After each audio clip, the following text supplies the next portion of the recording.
अभी तक आपने सुना, ईशान को मैंने आपके बारे में सब बता दिया है। वो जानता है कि आप उसके पिता हैं और डरने की ज़रूरत नहीं है। मैंने आपके बेटे के सामने आपकी कोई गलत तस्वीर को नहीं रखा है। रात काफ़ी हो गई है, अब आपको जाना चाहिए, वसुंधरा ने कहा और बुक्स लेकर अंदर चली गई और दरवाज़ा बंद कर ली। ऋषि वहीं खड़ा उसकी बातों को सोचे जा रहा था। ऋषि गाड़ी के पास आया, उसमें रखे सारे सामान को देखा और चला गया गाड़ी लेकर वापस। अब आगे ऋषि अपने आलीशान घर के कमरे में लेटा बस वसुंधरा की बातों को सोचे जा रहा था। वो उठा और बालकनी का दरवाज़ा खोल के बाहर आ गया। क्या फिर से एक बार मुझे आप छोड़ जाओगे? क्यों मुझे अकेले छोड़ रही हो वसु?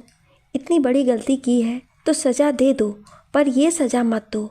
मैंने इतने साल कैसे गुजारे मुझे पता है, मत जाओ अब। ऋषि खड़ा अपने आप से बोल रहा था। वो वहीं रखे एक झूले पर बैठ गया और जाने कब उसकी आंख लग गई। दूसरी तरफ वसुंधरा ईशान को अपनी बाहों में लिए लेटी हुई थी।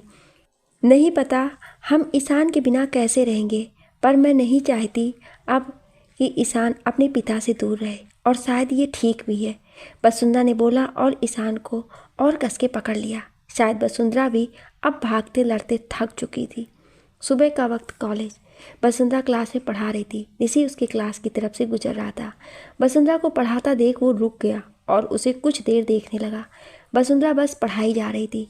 ऋषि जैसे गया, वसुंधरा ने दरवाजे की तरफ देखा। वसुंधरा ने क्लास खत्म किया और क्लास से बाहर आई तो ऋषि उसका हाथ पकड़ उसे कॉन्फ्रेंस हॉल की तरफ ले गया, जहाँ कोई नहीं आता था। मिस्टर मल्होत्रा, मेरा हाथ छोड़ें, वसुंधरा ने अपना हाथ छुड़ाते हुए कहा। ऋषि उसे कॉन्फ्रेंस हॉल में ले आया और दरवाज़ा बंद करके खड़ा हो गया। हटिए, हमें जाने दें, स्टूडेंट्स हमारा इंतज़ार कर रहा है, वसुंधरा ने बोला तो ऋषि ने उसे पकड़ के दरवाजे से लगा के खड़ा हो गया। उसकी ऐसी हरकत पर वसुंधरा उसे देखने लगी। सबका इंतज़ार आपको दिखता है, पर सिर्फ मेरा ही इंतज़ार आपको नहीं दिखता है ना वसु? मैं इतने सालों से आपका इंतज़ार कर रहा हूँ, वो आपको नहीं दिख रहा है। आपके जाने के बाद कैसे जिए इसका अंदाज़ा है आपको? कैसे अकेले उस घर में रहते थे जहाँ सिर्फ मैं अकेले होता था और मेरा अकेलापन तन्हाई होती थी, जबकि आपके पास ईशान, उसकी किलकारी थी, उसकी शरारतों का शोर था। मैं बस जिंदा था ये सोच के आप कभी तो आओगी, मुझे बाहों में लोगी, कभी तो आप अपने ऋषि को माफ़ करोगी। पर आप आज मिली, पर फिर वापस जाने के लिए। बसु, आपसे आपका ईशान छीना, उसके लिए मैं आपसे माफ़ी मांगता हूँ। ऋषि वसुंधरा के कदमों में घुटनों पर बैठ गया। वसुंधरा उसे देखे जा रही थी, उसकी आंखों में भी आंसू था। माफ़ कर दो बसु, आपकी दी हुई सज़ा को अभी तक काट रहा हूँ मैं। अब इस सज़ा को ख़त्म कर दो, वापस आ जाओ ईशान के साथ। ऋषि ने उसकी तरफ अपनी बाहों को फैला के बोला, घुटने पर बैठे हुए। आपकी सज़ा को ख़त्म कर दिया है, इसलिए ईशान को आपको दे के जा रही हूँ, पर मैं अब आपके पास नहीं आ सकती। मेरे दिल में अब कुछ नहीं है आपके लिए, कुछ भी नहीं, वसुंधरा ने दूसरी तरफ देख के कहा। यह कहते वक्त उसके आंखों से आंसू बह रहे थे। ऋषि खड़ा हुआ उसके पास आया। क्या बोला आपने? फिर से बोले, ऋषि ने उसकी तरफ देख के बोला। वही जो आपने सुना, मेरे दिल में अब आपके लिए कुछ भी नहीं है, वसुंधरा ने कहा। कुछ नहीं है? जरा सा भी नहीं है? ऋषि उसके बहुत पास आते हुए बोला। नहीं, वसुंधरा ने उसके छूने से कांपते हुए बोला।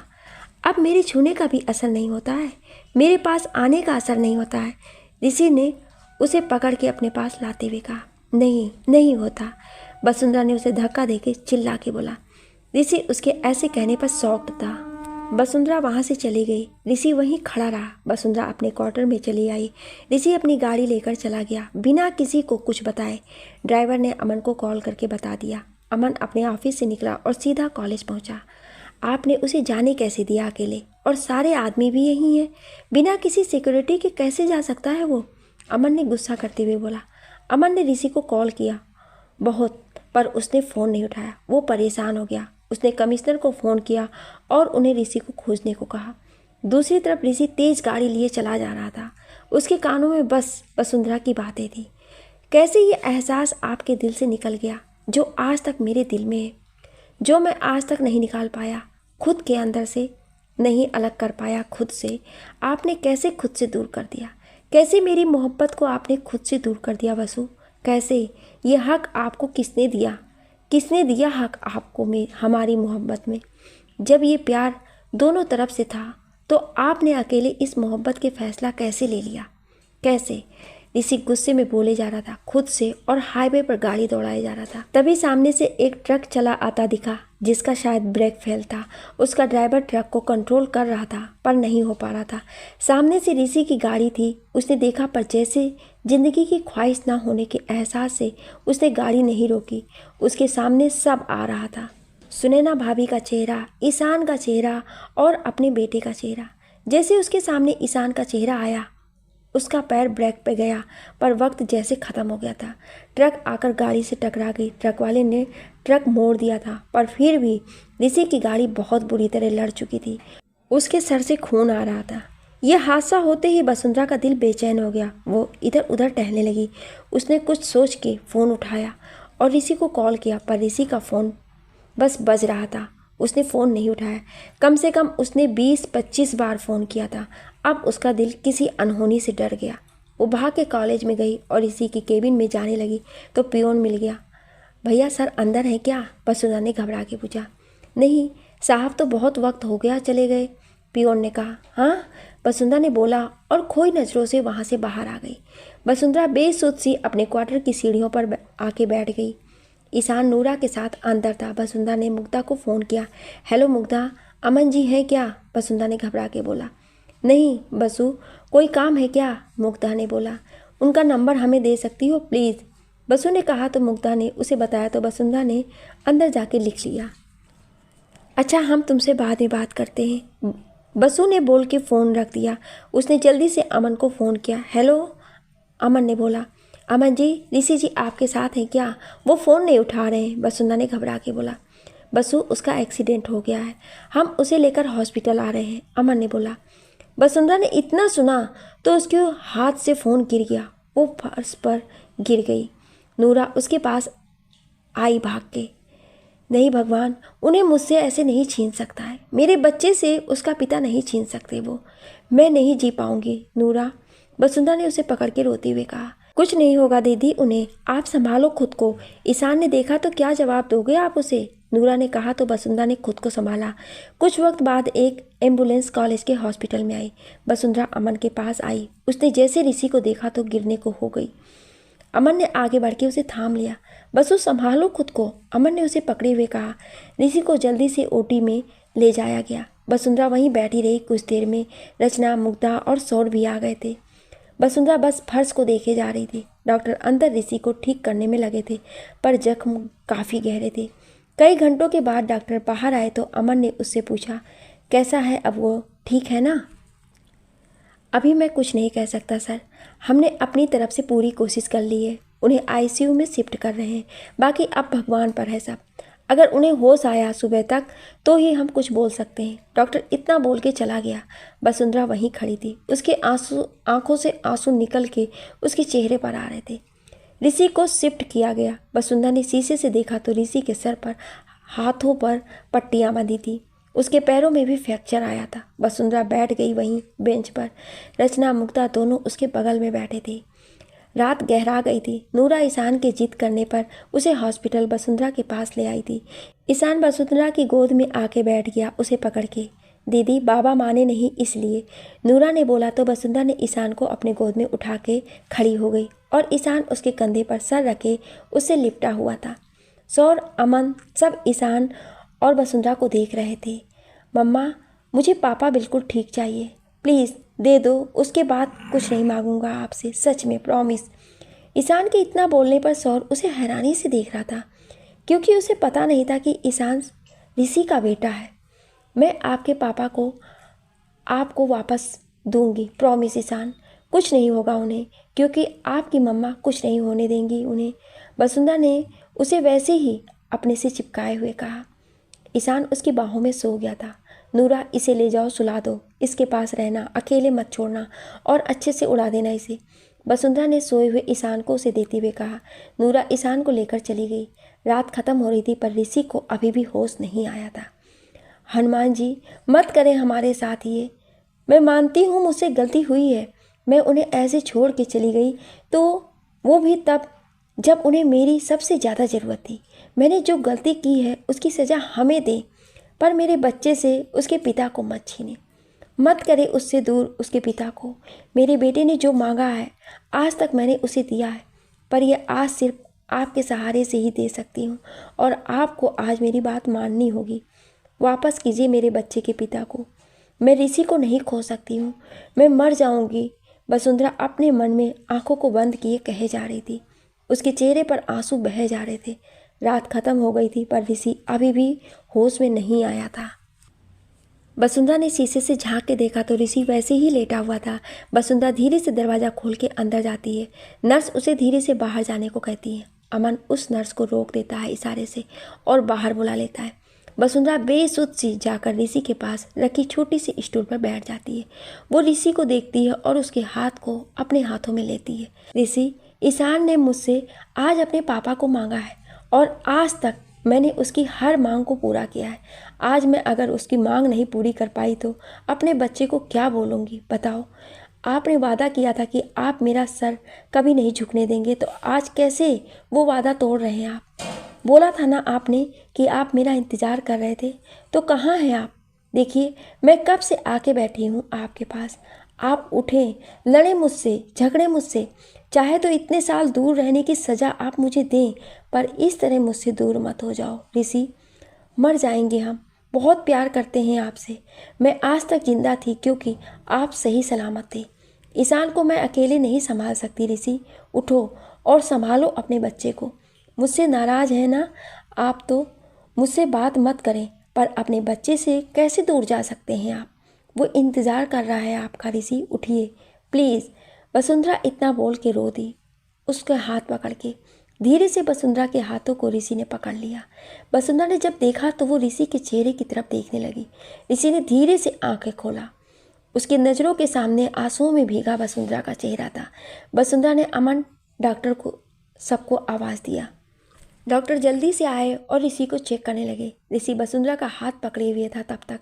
ये ठीक है, पर इन्हें रेस्ट की ज़रूरत है और ये अभी यहीं रहेंगे। डॉक्टर ये बोल के चले गए। अमन सौर दोनों उसके पास आए। वसुंधरा का हाथ अभी भी ऋषि के हाथ में था। अमन सौर बातें कर रहे थे तो वसुंधरा ने अपना हाथ छुड़ा के बाहर आ गई। वो क्वार्टर आ गई अपने। सूरज भी आज एक नई चमक और सुबह लेकर आया था। ईशान उसे बाहर बैठा मिल गया। मम्मा, पापा कैसे हैं? ईशान भाग के उसके पास आके पूछा। वसुंधरा ने मुस्कुरा के उसे गोद में उठा लिया। बिल्कुल ठीक है, आप मिलोगे उनसे? वसुंधरा ने मुस्कुरा के कहा। हाँ, ईशान ने कहा। ठीक है, फिर उनके लिए कुछ ले जाओ, वसुंधरा ने कहा और ईशान को लेकर अंदर आ गई। दूसरी तरफ मुग्धा और रचना चले गए थे ऋषि के लिए घर से कुछ लाने। सौर खड़ा उसे घूर रहा था। ऐसे क्या देख रहा है? ऋषि ने धीरे से पूछा। यही देख रहा हूँ कि साले, यहाँ हम शादी करके दूर थे अपनी बीवी से कि वसुंधरा तुझे छोड़ गई थी और तू हमसे भी तेज। आप जरा ठीक हो जाएं, फिर दोबारा यही 1 हफ्ते के लिए वापस भेज दूंगा आपको। शौर ने गुस्से में उसे घूरते हुए कहा। अरे मैं भी हूँ साथ में, मैं भी मारूंगा इसे, अमन ने बोला ऋषि को हल्के से मारते हुए। तभी ईशान हाथ में टिफिन लिए नूरा के साथ आया। ऋषि उसे देख के मुस्कुरा दिया। गुड मॉर्निंग, ईशान ने बहुत प्यार से बोला। गुड मॉर्निंग, इधर आओ, ऋषि ने बोला तो नूरा ईशान को ऋषि के पास ले आई। नूरा ने ईशान के हाथ से टिफिन लेकर उसे ऋषि के बगल में बैठा दिया। सौर और अमन दोनों देख रहे थे। ईशान आया और ऋषि के सीने से लग गया। ऋषि को भी बहुत सुकून मिला ईशान को ऐसे पाके। मैंने मम्मा को बोला था कि मुझे मेरे पापा वापस चाहिए। आज तक उन्होंने मेरी हर बात मानी और आज भी उन्होंने मुझे आपको दिया। अब मत जाना मुझसे दूर पापा। ईशान के मुंह से पहली बार पापा सुन के ऋषि की आंखों में आंसू आ गए, जिसे उसने छुपा लिया और ईशान को दूसरे हाथ से कस के पकड़ लिया। अमन और सौर की आंखें भी नम थी। ऋषि ईशान को बाहों में लिए बैठा रहा। उसे आज वो मिला था जिसका इंतज़ार एक बाप तब करता है जब उसका बच्चा पैदा होता है। उसके मुंह से पापा सुनने का सुख। आज ईशान के मुंह से ये सुन के ऋषि बहुत खुश था, पर अभी भी कुछ अधूरा था जिसे ऋषि को पूरा करना था। ऋषि ईशान को सीने से लगाए बैठा था। तभी मुग्धा और रचना अंदर आए। देखा तो ईशान ऋषि की बाहों में था। चलिए नाश्ता कर लीजिए, रचना ने कहा। आप तो वही हो ना जो उस रात हमारे घर आए थे? ईशान ने बोला। हाँ, और हम आपकी मौसी हैं। और ये आपकी चाची। रचना ने उसे गोद में उठाते हुए कहा। मुग्धा सबके लिए नाश्ता निकाल रही थी। नूरा, उसे आप खाओगे? ईशान ने नूरा के हाथ में लिए टिफिन को देखते हुए बोला। नहीं बाबा, हम दे रहे हैं। मुग्धा दीदी, ये बसु दीदी ने भेजा है और इसमें चाय है। नूरा ने टिफिन और चाय के थर्मस उसे देते हुए कहा। आप भी ये खाओगे ईशान? मुग्धा ने पोहा प्लेट में निकालते हुए कहा। मैं नहीं खाता ये। नूरा, जाओ, मेरे लिए चीज़ बर्गर और जूस और एक एप्पल और वेज रोल ले आओ बस। ईशान ने बोला तो नूरा चली गई। रचना, ये खाने में तुम पर ही गया है। सौर ने बोला तो सब हंस दिए शुक्रिया बताने के लिए। रचना ने मुंह बना के बोला। ऋषि ने जैसे चाय की एक घूंट पी, उसे पुराना स्वाद याद आ गया जिसे वो आज तक भूल नहीं पाया था, और ये स्वाद ना मिलने की वजह से उसने चाय पीना छोड़ दिया था। पर आज एक बार फिर वही स्वाद वापस मिला था। नूरा ईशान के लिए सब ले आई थी। हॉस्पिटल की कैंटीन से ईशान को रचना खिला रही थी। ऋषि बैठा उसे खाते हुए देख रहा था। नूरा भी बैठी थी सबके साथ। तभी नूरा का फ़ोन बजा। वो उठ के बाहर चली आई। फ़ोन वसुंधरा का था। नूरा, वो ठीक है ना? वसुंधरा ने पूछा। जी दीदी, नूरा ने बोला। ईशान को फ़ोन दो, उसने आज फिर मिसेज मिश्रा के घर का कांच तोड़ दिया। वसुंधरा ने बोला तो नूरा ईशान के पास गई जो ऋषि के पास बैठा था। ईशान, बात करो। नूरा ने स्पीकर ऑन करते हुए उसके हाथ में दे दिया। सॉरी मम्मा, ईशान ने कहा। ईशान, गलत बात बेटा, आज आपने फिर से वही किया। मैंने कितनी बार बोला कि ऐसी जगहों पर मत खेलो जहाँ कुछ टूटने की चीज़ हो। ये दार्जिलिंग नहीं है आपका कि जब देखो बैट लेकर शॉट मार देते हो। अब बोलो क्या करूँ मैं? दूँ पनिशमेंट? वसुंधरा ने उसे डांटते हुए कहा। मम्मा सॉरी, पर प्लीज़ आज की इस आइसक्रीम मत मना करना, ईशान ने बोला। हाँ, और आज जो अभी इतना सारा खाया है वो सब खाने के बाद भी आपको आइसक्रीम खानी है? बिल्कुल नहीं, आज कुछ नहीं, वसुंधरा ने बोला। प्लीज़ मम्मा, ईशान ने बोला। इसी बाकी सब बैठे भी कि सुन रहे थे और मुस्कुरा रहे थे। ठीक है, अगर शाम तक कुछ और नहीं तोड़ा आपने तब, वरना भूल जाओ, वसुंधरा ने कहा। ओके मम्मा, बाय, ईशान ने कहा और फ़ोन रख दिया। ईशान ने फ़ोन रखा तो मिसेज मिश्रा उनसे मिलने आई थी, सारी लेडीज़ के साथ जो वहाँ क्वार्टर में रहती थी। कैसे हैं आप मिस्टर मल्होत्रा जी? मिसेज मिश्रा ने पूछा। दूर से ही पूछो मोटी आंटी जी, अगर गिर गई आप तो जो बची हुई जान है वो भी चली जाएगी, ईशान ने बोला तो ऋषि ने उसके मुंह पर हाथ रख दिया। बाकी सब हंस दिए। तुम्हारी शिकायत तो मैं अभी करके आ रही हूँ तुम्हारी माँ से, मिसेज मिश्रा ने गुस्से में कहा। हाँ पता चल गया मुझे, ईशान ने हाथ हटा के बोला।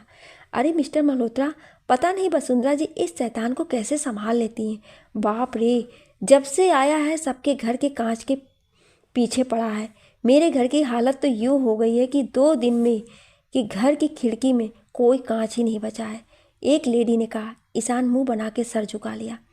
ये पहला बाप है जिसे हॉस्पिटल के बेड पर इस हालत में भी शिकायत सुनना पड़ रहा है, अमन ने मुस्कुरा के बोला। सब ऋषि से मिल के जाने लगे तो ईशान ने पॉकेट से कंचे निकाल के धीरे से नीचे डाल दिए, जिससे सारी लेडीज़ एक एक करके गिरने लगी। ऋषि समझ नहीं पाया कि हुआ क्या है, पर रचना, मुग्धा और नूरा जानती थी। अरे आंटी जी जरा संभल के, ईशान ने बोला। हाय मेरी कमर, मिसेज मिश्रा उठती हुई बोली। वो सब उठ के चली गईं और जाके सीधा वसुंधरा से मिली। वसुंधरा जी देखिए क्या किया आपके बेटे ने। हम जब ऋषि जी से मिल के आ रहे थे उसने सबको कंचे डाल के गिरा दिया। अरे संभालो इसे, कृष्ण भगवान भी ऐसे नहीं थे जितना ये शरारती है, मिसेज मिश्रा ने कंचे उनको देते हुए कहा। वसुंधरा को गुस्सा आया और वो सीधा ऋषि के कमरे में गई। सब उसे देख के मुस्कुरा दिए। ईशान इधर आओ, वसुंधरा ने बोला। नहीं मैं नहीं आऊँगा, ईशान ने बिस्तर से उठते हुए कहा। इधर आओ नहीं तो पिट जाओगे अब, वसुंधरा ने गुस्से में बोला। क्या हुआ वसु, ऋषि ने पूछा। आप चुप रहेंगे, वसुंधरा ने उसे गुस्से भरी नज़रों से देख के बोला तो ऋषि खामोश हो गया। ईशान उतर के नीचे खड़ा हो गया। अपने कंचे दो, वसुंधरा ने आगे हाथ बढ़ा के कहा। वो तो घर पर है, ईशान ने सर झुका के बोला। नूरा जाओ लेकर आओ घर से, वसुंधरा ने उसे देखते हुए बोला। वो घर पर नहीं है, ईशान ने बोला सोचते हुए।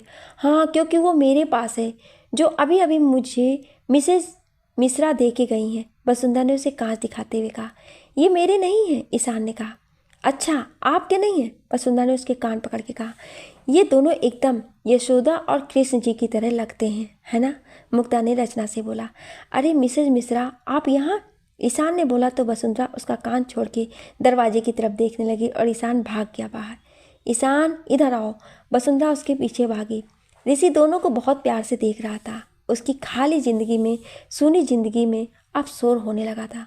वो यही सोच के मुस्कुरा रहा था, बेचारी बसु, कुछ वक्त बाद उसे 2 बच्चे संभालना होगा। अमन ने बोला। 2 कैसे?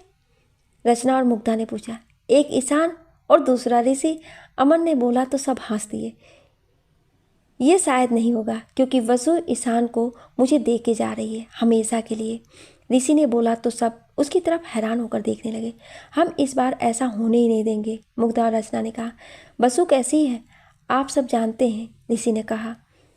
मुझसे अच्छा नहीं जानते होंगे आप सब, रचना ने बोला। उसके दिमाग में क्या चल रहा था वो सिर्फ वो ही जानती थी। शाम का वक्त, वसुंधरा का क्वार्टर। रचना मुग्धा दोनों ही वसुंधरा के पास आती हैं। मासी, ईशान भाग के रचना के पास आता है। कैसे हो? रचना ने उसे गोद में लेकर कहा। अच्छा, ईशान ने बोला। दीदी आपसे बात करना था। मैं और मुग्धा कुछ दिन बिजी हैं, तो क्या आप बस कुछ दिन ऋषि जी को संभाल लोगे? बस कुछ दिन, रचना ने एक सांस में सब बोल दिया था। हाँ क्यों नहीं, मम्मा करेंगी। करोगे ना मम्मा? हेल्प करना अच्छा होता है, आपने ही बोला है, ईशान ने बोला वसुंधरा की तरफ देख के। ठीक है, वसुंधरा ने हाँ तो बोल दिया था, पर उसे समझ नहीं आ रहा था कि वो कैसे ऋषि का सामना करेगी। रचना और मुग्धा कुछ वक्त बैठे और फिर चले गए। दूसरी तरफ ऋषि को उसके घर शिफ्ट किया गया क्योंकि उसे जगह बदलने से कंफर्टेबल नहीं होता था, इसलिए वो कहीं रुकता भी बहुत कम था। 2 नर्स उसके घर में 24 घंटे के लिए आ गई थी और बाकी घर के नौकर थे। ऋषि ने कुछ सोचा और एक नंबर मिला दिया। रिंग गई 2 या 3 बार, तब किसी ने उठाया। हेलो मम्मा, अभी बिजी हैं, कल फ़ोन करना, ईशान की आवाज़ थी। पर हमें तो आपसे बात करना है, आप तो फ्री हो ना?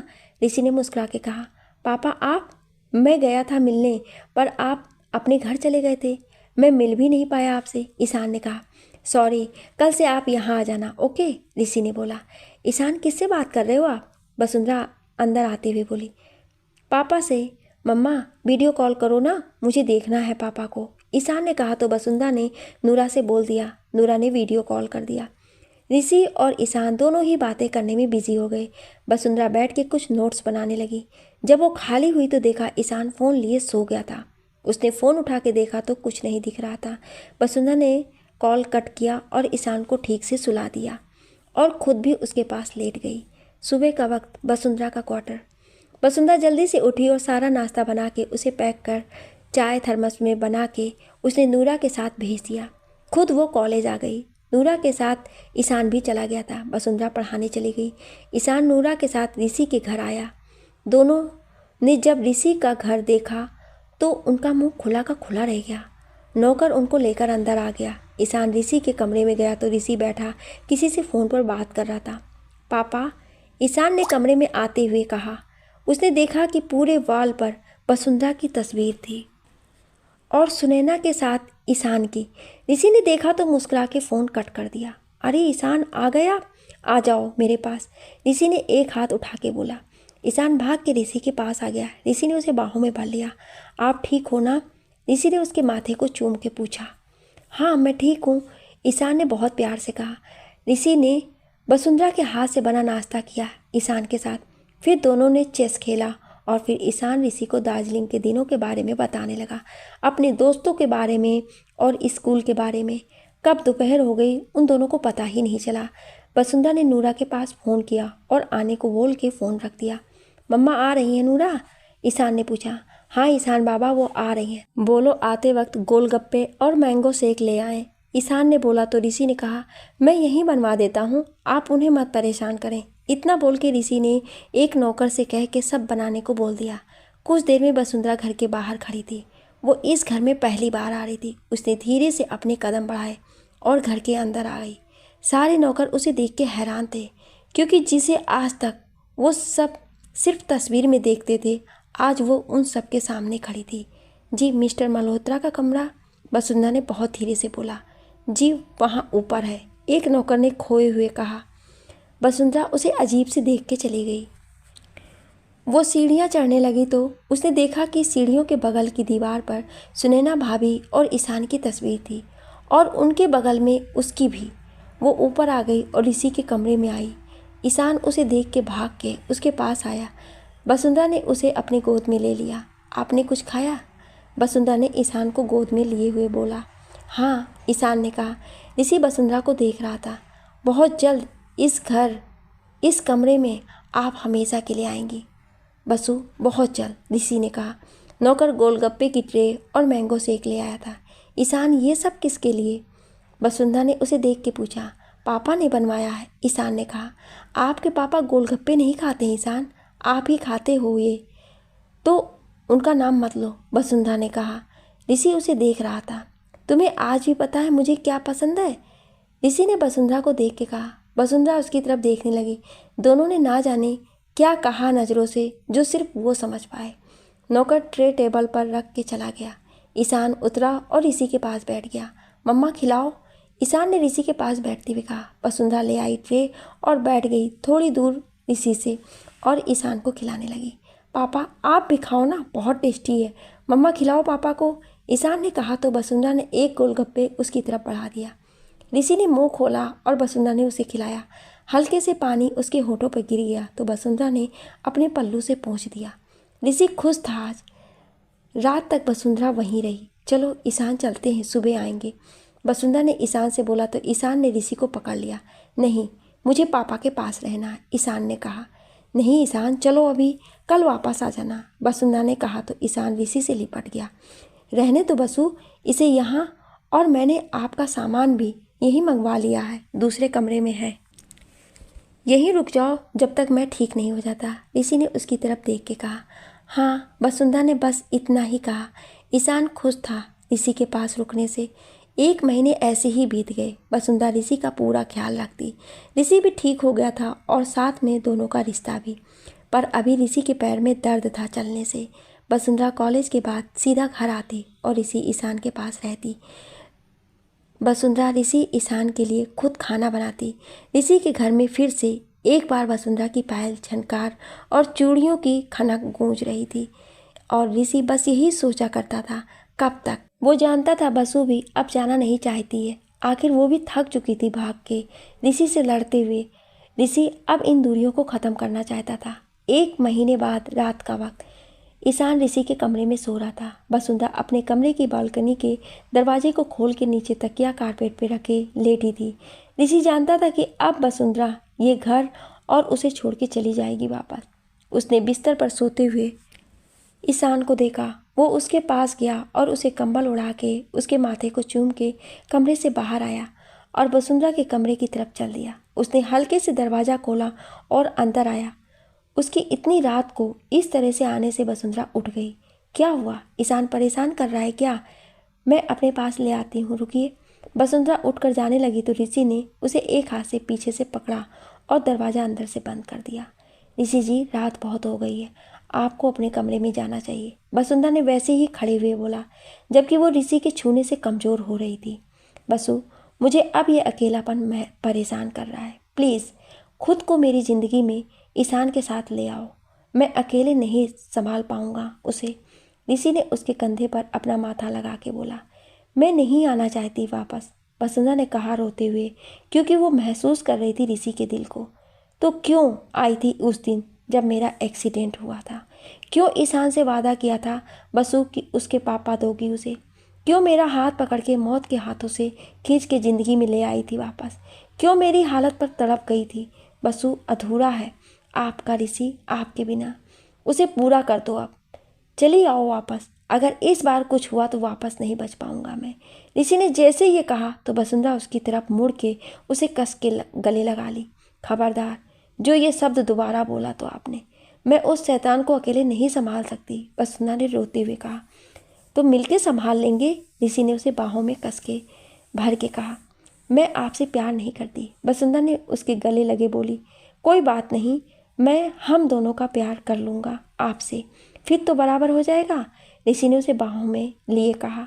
मुझे परेशान नहीं करोगे, आपका बेटा काफ़ी है उसके लिए, वसुंधरा ने रोते हुए कहा। कोशिश करूँगा। इतने साल दूर भी थोड़ा तो पनिशमेंट बनता ही है, ऋषि ने उसके चेहरे को पकड़ के कहा। वसुंधरा रोए जा रही थी। ऋषि ने उसके चेहरे को पास लाकर उसके होठों को छू लिया। वसुंधरा शांत हो गई। उसके ऐसे पास आने से ऋषि उससे दूर हुआ और उसे गोद में उठा के अपने कमरे में ले आया और ईशान के पास लिटा दिया और कंबल उड़ा दिया। वसुंधरा ने सोते हुए ईशान को अपनी बाहों में ले लिया और ऋषि वसुंधरा के बगल में लेट के उसे और ईशान दोनों को अपनी बाहों में ले लिया। आज उसे सब मिला था, पर अभी एक काम था जो उसे करना था। वसुंधरा ईशान को लिए सुकून से सो रही थी और ऋषि उन दोनों को अपने पास देख के सुकून में था। सुबह का वक्त ऋषि का कमरा। वसुंधरा की आंखें खुली तो देखा कि उसके एक तरफ ईशान उसे पकड़ के सो रहा था तो दूसरी तरफ ऋषि। वसुंधरा ने धीरे से दोनों के हाथों को हटाया और नीचे उतर गई बिस्तर से। उसके नीचे उतरते ही ऋषि ने ईशान को अपनी बाहों में ले लिया और ईशान भी उसे कस के पकड़ लिया। दोनों सोते हुए साथ में बहुत प्यारे लग रहे थे। वसुंधरा अपने कमरे में गई और रेडी होकर किचन में चली आई। उसने नाश्ता बनाया, चाय बनाई और ईशान का मिल्क शेक सब बना के टेबल पर रख दिया। और जैसे ऋषि और ईशान को बुलाने के लिए मुड़ी तो देखा ऋषि ईशान को लेकर उतर रहा था। वसुंधरा देख के मुस्कुरा दी। आज ऋषि वसुंधरा को देख के खो गया। आज इतने सालों बाद वसुंधरा वैसी ही तैयार हुई थी जैसे वो पहले होती थी। उसके खुले बाल जो एक साइड थे, माथे पर छोटी सी बिंदी, हाथों में चूड़ियाँ, होठों पर हल्के रंग की लिपस्टिक, हल्के पिंक कलर की साड़ी। इसी उसे देख के मुस्कुरा दिया। मम्मा। ईशान भाग के वसुंधरा के पास आया तो वसुंधरा ने उसे गोद में उठा लिया। बहुत प्यारे लग रहे हो आप, ईशान ने उसके गालों पर किस करते हुए कहा। अच्छा बैठो, नाश्ता करो, हमें कॉलेज जाना है, देर हो रहा है। वसुंधरा ने ईशान को बैठाया और पल्लू कमर में टाक के उसे नाश्ता देने लगी तो ऋषि पीछे से आके उसके पल्लू को कमर से खोल के आके चेयर पर बैठ गया। वसुंधरा ने उसे घूर के देखा। ऐसे मत देखें, पुरानी आदत है, ऋषि ने मुस्कुरा के कहा। वसुंधरा ने दोनों को नाश्ता कराया और नूरा को उनके पास छोड़ के वो कॉलेज के लिए निकल गई।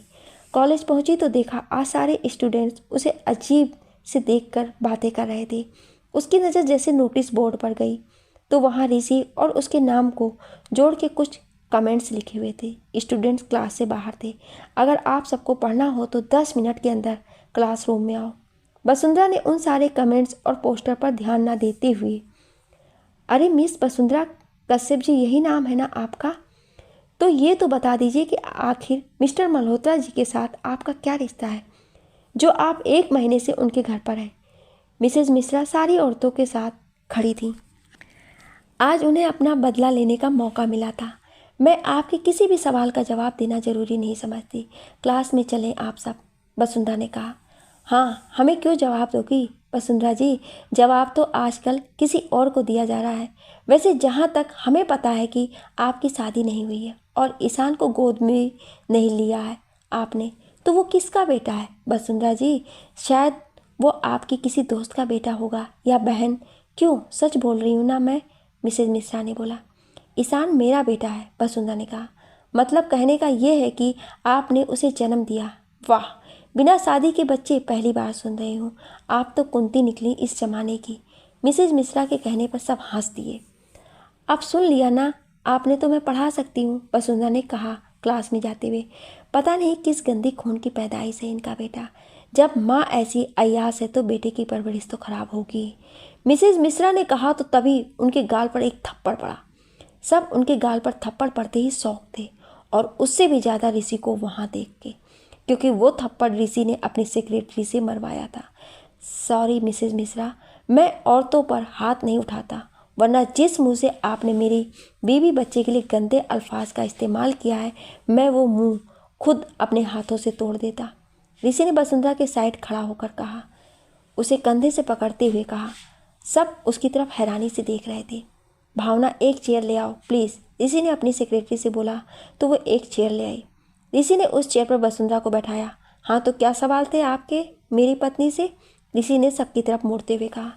मिस्टर मल्होत्रा, आपकी तो शादी हुई नहीं है, ये आपकी बीवी कैसे हुई? एक औरत ने बोला। मेरी ज़िंदगी के बारे में कितना जानते हैं आप सब? जब आज तक मैंने अपनी पर्सनल लाइफ किसी के साथ शेयर नहीं किया तो आपको कैसे पता कि मेरी शादी हुई या नहीं? ऋषि ने कहा तो मिसेज मिश्रा ने बोला, क्या सबूत है कि वो लड़का आपका बेटा है? मिसेज मिश्रा की बात पर ऋषि ने मिस्टर मिश्रा को बुलवाया। सर, क्या आप डीएनए रिपोर्ट पढ़ के बताएंगे? ऋषि ने कहा तो मिश्रा जी ने सबको पढ़ के बताया। इस रिपोर्ट में क्लियर है कि ईशान मिस्टर मल्होत्रा और वसुंधरा जी का बेटा है। मिश्रा जी ने यह कहा तो मिसेज मिश्रा ने अपना सर झुका लिया। वसुंधरा मेरी ज़िंदगी में 7 सालों से है, आप सबको नहीं पता, पर बहुत नाराज़ थी ये और मुझे छोड़ गई थी। आज मैंने इनकी नाराज़गी को दूर किया और नाराज़ होने पर भी इन्होंने मुझे मेरी ज़िंदगी का सबसे कीमती तोहफा दिया है, मेरा बेटा, मेरा निशान। और अकेले होने के बाद भी इन्होंने अच्छी परवरिश दी है उसे, उसकी हर ख्वाहिश को पूरा किया है और ख़ुद को भी काबिल बनाया। इतनी हिम्मत आप सब में से किसी के पास नहीं है। और हाँ, एक बार फिर शादी करने जा रहा हूँ, पर इस बार पूरे रिवाज के साथ। आना ज़रूर 1 हफ्ते बाद धरा मेंशन में, जो मैंने इनके ही नाम पर रखा है, ऋषि ने कहा और वसुंधरा का हाथ पकड़ के उसे वहाँ से ले आया अपने साथ। और अमन ये सब देख के मुस्कुरा रहा था। वसुंधरा को गाड़ी में बैठाया और खुद चाबी लेकर ड्राइविंग सीट पर बैठ गया। गाड़ी हॉस्पिटल से निकल के घर जाने के रास्ते पर चल पड़ी। वसुंधरा सर झुकाए बैठी थी। ऋषि ने उसकी कमर में हाथ डाल उसे अपने पास खींच के बाहों में ले लिया। वसुंधरा उसके शर्ट के कॉलर को कस के पकड़ ली और ऋषि ने उसे, मत सोचो वसु कुछ, अब बस ये सोचो कि आपको शादी में किस कलर का जोड़ा चाहिए। मुझे तो पिंक कलर का चाहिए, आप पर बहुत अच्छा लगता है, ऋषि ने बोला तो वसुंधरा मुस्कुरा दी। घर पहुंचे तो देखा सब पहले से ही आए हुए थे। अमन ने सबको बुला लिया था और घर में डेकोरेशन का काम चल रहा था। ये सब वो भी इतनी जल्दी, वसुंधरा ने देख के पूछा। हमारी शादी की जल्दी इन सबको हमसे भी ज़्यादा है, ऋषि ने धीरे से वसुंधरा के कान में कहा। मुबारक हो दी, आपकी शादी में फाइनली मुझे नाचने को मिलेगा, रचना ने उसके गले लग के बोला, और साथ में एक खाना बनाने वाली जिसे रचना ने बहुत मिस किया। वसु, सौर ने बोला। चुप करो आप, रचना ने मुंह बना के कहा। सब कुछ दिन वहीं रहने वाले थे, साथ में बैठ के शादी के कपड़े, गहने और ना जाने क्या क्या देख रहे थे। पर इन सब से बेखबर वसुंधरा ईशान को बगीचे की घास पर लेकर लेटी थी और ईशान उसके सीने पर सर रखे हुए था, उसके पल्लू को अपने हाथों में पकड़े। ऋषि ने देखा बालकनी से तो नीचे आया और बगीचे में चला आया। बसु, ईशान सो गया है, ऋषि उसके साइड में लेट के उसे पकड़ते हुए बोला। हाँ, और आप क्या कर रहे हो? वसुंधरा ने मुस्कुरा के बोला। सो रहा हूँ अपने बेटे की माँ के पास, ऋषि ने आंखों को बंद किए बोला। ऊपर से जब अमन और सौर ने देखा तो दोनों ने एक दूसरे को देख के मुस्कुराया। दोनों अंदर गए और रचना और मुग्धा को ले आए बाहर। ये क्या हो रहा है? मुग्धा ने बोला तो वसुंधरा ने ऊपर आंखों को करके देखा तो सबको देख के ऋषि को दूर करने लगी। बसु, नींद आ रही है, मत करो ना खुद से दूर, ऋषि ने उसे पकड़ के बोला। ऋषि, सब यही है, वसुंधरा ने धीरे से उसे धक्का देते हुए कहा। वसुंधरा ने उठ के ईशान को उठा लिया। ऋषि ने देखा तो अजीब सा मुंह बना लिया। ये क्या हो रहा था? जब बोल रखा है कि आप दोनों अब शादी के बाद ही मिल सकते हैं तो फिर? मुग्धा ने कमर पर हाथ रखे आंखों को दिखा के बोला।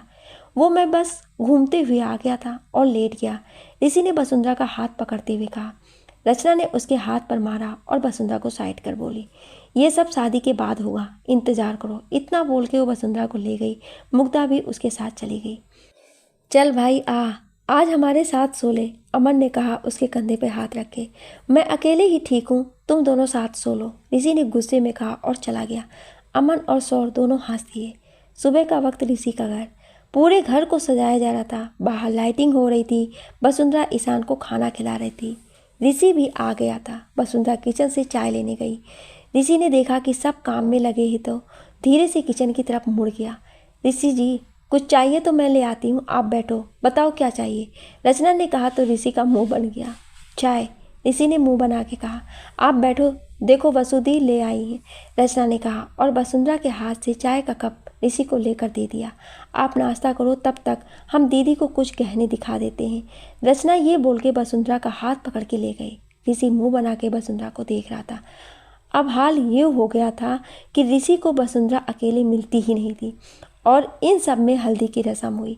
वसुंधरा पीली साड़ी और फूलों की ज्वेलरी पहने बैठी थी। कॉलेज से भी सब लोग आए थे। मिसेज मिश्रा भी आई थी। वो अपने किए पर शर्मिंदा थी। वसुंधरा उठ के उनके पास गई और उनका हाथ पकड़ के बोली, आप मुझे हल्दी नहीं लगाओगे? मिसेज मिश्रा की आंखों में आंसू थे पर होठों पर मुस्कान आ गई थी। सब तरफ खुशी थी। आज वसुंधरा को ऋषि के नाम की हल्दी लगी थी। वो खुद को शीशे में देख रही थी कि तभी पीछे से उसे ऋषि पकड़ता है। बहुत प्यारी लग रही हो, पर कुछ कमी है अभी, ये बोल के उसने वसुंधरा का चेहरा अपने सामने किया और हल्दी उठा के हल्के से उसके कमर पर लगाते हुए गालों पर लगाया और हाथों पर। अब लगी है आपको हल्दी हमारे नाम की, हमारे हाथ से, और इसका रंग बहुत पक्का है, उतरेगा नहीं बसु। ऋषि ने उसके चेहरे को उठा के बोला। वसुंधरा की आंखें शर्म से झुकी थी। ऋषि ने उसे बाहों में भर लिया। ऐसे ही मेहंदी की रस्म हुई और वो दिन भी आ गई जब वसुंधरा ने ऋषि के नाम का श्रृंगार कर उसके नाम की चुनरी ओढ़ी थी। वो गुलाबी लहंगे में बहुत खूबसूरत लग रही थी। उसे मंडप में लाया गया जहाँ पहले से ही ऋषि उसका इंतजार कर रहा था। उसने वसुंधरा का हाथ पकड़ा और मंडप पे ले आया।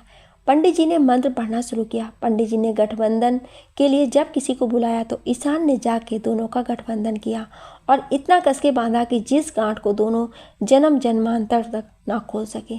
फिर ऋषि ने चांदनी रात में वसुंधरा की मांग में सिंदूर भरा और उसे मंगलसूत्र पहनाया। दोनों ने उठ के हाथ पकड़ के फेरे लिए। सब उन दोनों पर फूल बरसा रहे थे। आज वसुंधरा सच में ऋषि की थी। आज ऋषि को वसुंधरा मिली थी। शादी हुई, सबने उन दोनों को बधाई दी और पार्टी एंजॉय कर अपने घर गए। वसुंधरा को आज खुद रचना और मुग्धा ऋषि के कमरे में ले आई थी और छोड़ के चली गई। वसुंधरा खड़ी चमकते चांद को देख रही थी। मम्मा, ईशान ने बोला तो वसुंधरा ने पलट के देखा। ऋषि ईशान को लिए खड़ा था। वसुंधरा ने जाके उसे गोद में ले लिया। आप सोए नहीं? उसने ईशान को बिस्तर पर बैठाते हुए कहा। ईशान उसकी गोद में सर रखे लेट गया तो ऋषि भी लेट गया, ईशान को पकड़ के वसुंधरा की गोद में सर रख के। वसुंधरा को सच में 2 बच्चे मिले थे शादी के बाद, जिसे उसे संभालना था। वो मुस्कुरा दी दोनों को ऐसे सोता देख। आज ऋषि को बहुत सुकून था। दूसरी तरफ जब रचना सौर कमरे के दरवाजे खोल के अंदर गए तो देखा पूरा कमरा सजा हुआ था। रचना आंखों को फाड़े देख रही थी। रचना को घबराहट होने लगी थी। आज मुझे कुछ याद आ गया, मैं आती हूँ, रचना ने अटक अटक के बोला और जाने को हुई तो सौर ने उसका हाथ पकड़ के उसे गोद में उठा लिया। मैं याद दिला देता हूँ, क्या भूल गई हैं आप? सौर उसे अंदर ले आया और दरवाज़ा बंद कर दिया और उसे लाकर बिस्तर पर बैठा दिया और खुद उसका हाथ पकड़ के बगल में बैठ गया। सॉरी रचना, मैं जानता हूँ कि हमारी शादी को 5 साल हो गए और एक पति होने के नाते मैंने अपनी कई सारी जिम्मेदारियों को नहीं निभाया, पर वादा करता हूँ आज के बाद आपके लिए जो भी मेरी जिम्मेदारी है वो मैं निभाऊंगा और मेरे लिए सबसे पहले आप होंगे। अब मैं कोशिश करूँगा कि आपकी हर ख्वाहिश को पूरा करूँ, आपको कभी शिकायत का मौका ना दूँ। मैं आपसे बहुत प्यार करता हूँ, बहुत। मुझे छोड़ के मत जाना कभी, सौर ने कहा तो रचना की आंखों में आंसू आ गए। उसने कस के सौर को गले से लगा लिया। सौर ने उसे बाहों में भर लिया और दूसरी तरफ अमन मुग्धा को गोद में उठा के आंखों पर पट्टी बांध के कमरे में लेकर आया। उसने जब उसे नीचे उतारा और दरवाज़ा बंद किया और मुग्धा की आंखों से पट्टी हटा दिया तो मुग्धा ने आंखों को खोल के देखा तो बहुत खूबसूरत से कमरे को सजा के रखा गया था। माफ़ कर दो मुग्धा, पर आज आपको आपके सारे हक देना चाहता हूँ, अमन ने उसके चेहरे को पकड़ के बोला और धीरे से मुग्धा के कांपते होठों को छू लिया।